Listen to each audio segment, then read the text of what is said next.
ಡಿಕೆಆರ್ಡಿಎಸ್ ಬೆಳ್ತಂಗಡಿ ಹಾಗೂ ಸ್ನೇಹಜ್ಯೋತಿ ಮಹಿಳಾ ತಾಲೂಕು ರಿಜಿಸ್ಟರ್ಡ್ ಬೆಳ್ತಂಗಡಿ ನೇತೃತ್ವದಲ್ಲಿ ವಿಶ್ವ ಮಹಿಳಾ ದಿನಾಚರಣೆ ಮಾರ್ಚ್ 11, 2024ರಂದು ಬೆಳ್ತಂಗಡಿ ಸಾಂತೋಮ್ ಟವರ್ನಲ್ಲಿ ಆಯೋಜಿಸಿದ್ದ ವಿಶ್ವ ಮಹಿಳಾ ದಿನಾಚರಣಾ ಕಾರ್ಯಕ್ರಮವನ್ನು ಬೆಳ್ತಂಗಡಿ ಧರ್ಮಪಂಥದ ಧರ್ಮಾಧ್ಯಕ್ಷರಾದ ಅತಿ ವಂದನೀಯ ಲಾರೆನ್ಸ್ ಮುಕ್ಕುರಿರವರು ಉದ್ಘಾಟನೆಯನ್ನು ನೆರವೇರಿಸಿ ಶುಭ ಕೋರಿದರು. ಪ್ರಥಮವಾಗಿ ಈ ಮಹಿಳಾ ದಿನಾಚರಣೆಗೆ ಪ್ರಭು ಯೇಸು ಕ್ರಿಸ್ತರ ಆಶೀರ್ವಾದವನ್ನು ನಾನು ಪ್ರಾರ್ಥಿಸ್ತೇನೆ. ಧರ್ಮಾಧ್ಯಕ್ಷ ದೀಕ್ಷೆಯ ಬೆಳ್ಳಿ ಹಬ್ಬ ಆಚರಿಸುತ್ತಿರುವ ಪರಮ ಪೂಜ್ಯ ಧರ್ಮಾಧ್ಯಕ್ಷರಿಗೆ ಒಕ್ಕೂಟದ ವತಿಯಿಂದ ಸನ್ಮಾನಿಸಲಾಯಿತು. ಮುಂಡಾಜೆ ಪದವಿ ಪೂರ್ವ ಕಾಲೇಜಿನ ಪ್ರಾಂಶುಪಾಲರಾದ ಶ್ರೀಮತಿ ಜೋಳ್ಳಿರವರು ಮುಖ್ಯ ಅತಿಥಿಯಾಗಿ ಆಗಮಿಸಿ ಕುಟುಂಬ ಹಾಗೂ ಸಮಾಜದ ಅಭಿವೃದ್ಧಿಯಲ್ಲಿ ಮಹಿಳೆಯರ ಪಾತ್ರದ ಬಗ್ಗೆ ವಿವರಿಸಿದರು. ಸ್ವಲ್ಪ ಲವಲವಿಕೆ ಕಡಿಮೆ ಕಾಣ್ತಾ ಉಂಟು. ನಾವು ಮಹಿಳೆಯರು ಅಂತ ಹೇಳಿದ್ರೆ ಹುಷಾರು, ನಾವು ಯಾವುದರಲ್ಲಿ ಸೋಲುವ ವಿಷಯವೇ ಇಲ್ಲ. ಬೆಳ್ತಂಗಡಿ ತಾಲೂಕು ಪತ್ರಕರ್ತರ ಸಂಘದ ಅಧ್ಯಕ್ಷರಾದ ಶ್ರೀ ಚೈತ್ರೇಶ್ ಇಳಂತಿಲ ಡಿಕೆಆರ್ಡಿಎಸ್ ಸಂಸ್ಥೆಯ ಕಾರ್ಯಕ್ರಮಗಳ ಬಗ್ಗೆ ಮೆಚ್ಚುಗೆ ವ್ಯಕ್ತಪಡಿಸಿ ಪತ್ರಕರ್ತರ ಸಂಘದ ವತಿಯಿಂದ ಸಹಕಾರ ನೀಡುವುದಾಗಿ ಭರವಸೆ ಇತ್ತರು. ಸಂಭ್ರಮಕ್ಕೆ ಆಗಮಿಸಿರುವ ವಿಶ್ವ ಮಹಿಳಾ ದಿನಾಚರಣೆಯ ಶುಭಾಶಯಗಳನ್ನು ಇಲ್ಲಿ ಸೇರಿರುವ ಎಲ್ಲ ಮಹಿಳೆಯರಿಗೂ ಕೋರಲಿಕ್ಕೆ ಮೊದಲನೇದಾಗಿ ಇಷ್ಟಪಡ್ತಾ ಇದ್ದೇನೆ.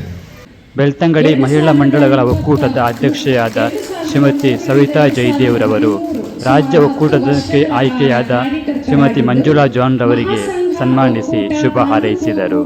ಮಹಿಳಾ ದಿನಾಚರಣೆಯ ಶುಭಾಶಯಗಳನ್ನು ಹೇಳ್ತಾ ಇದ್ದೇನೆ. ಯತ್ರ ನಾರ್ಯಸ್ತು ಪೂಜಂತೆ ರಮಂತೆ ತತ್ರ ದೇವತಾ, ಎಲ್ಲಿ ಸ್ತ್ರೀಯರು. ಬೆಳ್ತಂಗಡಿಯ ಹಿರಿಯ ವಕೀಲೆ ಶ್ರೀಮತಿ ಸ್ವರ್ಣಲತಾರವರು ಸಂಪನ್ಮೂಲ ವ್ಯಕ್ತಿಯಾಗಿ ಆಗಮಿಸಿ ಮಹಿಳಾ ಹಕ್ಕುಗಳ ಬಗ್ಗೆ ತರಬೇತಿ ನೀಡಿದರು.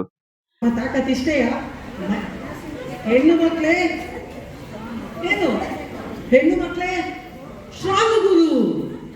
10ನೇ ತರಗತಿಯಲ್ಲಿ ಗರಿಷ್ಠ ಅಂಕ ಪಡೆದ ಮಾಸ್ಟರ್ ಶಾನ್ ಇವರಿಗೆ ವಿದ್ಯಾರ್ಥಿ ವೇತನ ವಿತರಿಸಲಾಯಿತು ಹಾಗೂ ವಿದ್ಯಾರ್ಥಿ ವೇತನ ನೀಡಲು ಸಹಕರಿಸಿದ ಶ್ರೀ ಫಿಲಿಪ್ ಮಾಧವತ್ರವರನ್ನು ಪರಮ ಪೂಜ್ಯ ಧರ್ಮಾಧ್ಯಕ್ಷರು ಸನ್ಮಾನಿಸಿದರು.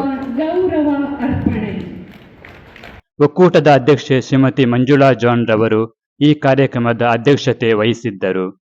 ಡಿಕೆಆರ್ಡಿಎಸ್ ಸಂಸ್ಥೆಯ ನಿರ್ದೇಶಕರಾದ ವಂದನೀಯ ಫಾದರ್ ಬಿನೋಯ್ ಏಜೆರವರು ಪ್ರಾಸ್ತಾವಿಕವಾಗಿ ಮಾತನಾಡಿದರು. ವಿಶ್ವ ಮಹಿಳಾ ದಿನಾಚರಣೆಯ ಶುಭಾಶಯವನ್ನು ಅತ್ಯಂತ ಪ್ರೀತಿಪೂರ್ವಕವಾಗಿ ಹಾರೈಸುತ್ತಿದ್ದೇನೆ. ಬೆಳ್ತಂಗಡಿ, ತೋಟತಾಡಿ ಹಾಗೂ ಕಂಡಿಬಾಗಿಲು ಮಹಾಸಂಘಗಳ ವತಿಯಿಂದ ಸಾಂಸ್ಕೃತಿಕ ಕಾರ್ಯಕ್ರಮ ಹಮ್ಮಿಕೊಳ್ಳಲಾಗಿತ್ತು.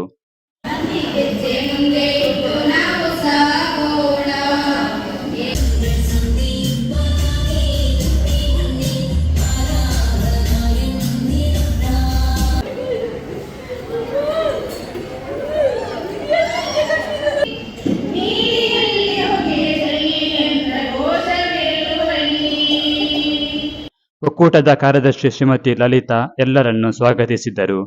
ಜೊತೆ ಕಾರ್ಯದರ್ಶಿ ಶ್ರೀಮತಿ ಉಷಾ ವಂದಿಸಿದರು. ಉಪಾಧ್ಯಕ್ಷೆ ಶ್ರೀಮತಿ ಜಿನ್ಸಿ ರಾಜೇಶ್ ಕಾರ್ಯಕ್ರಮ ನಿರೂಪಿಸಿದರು.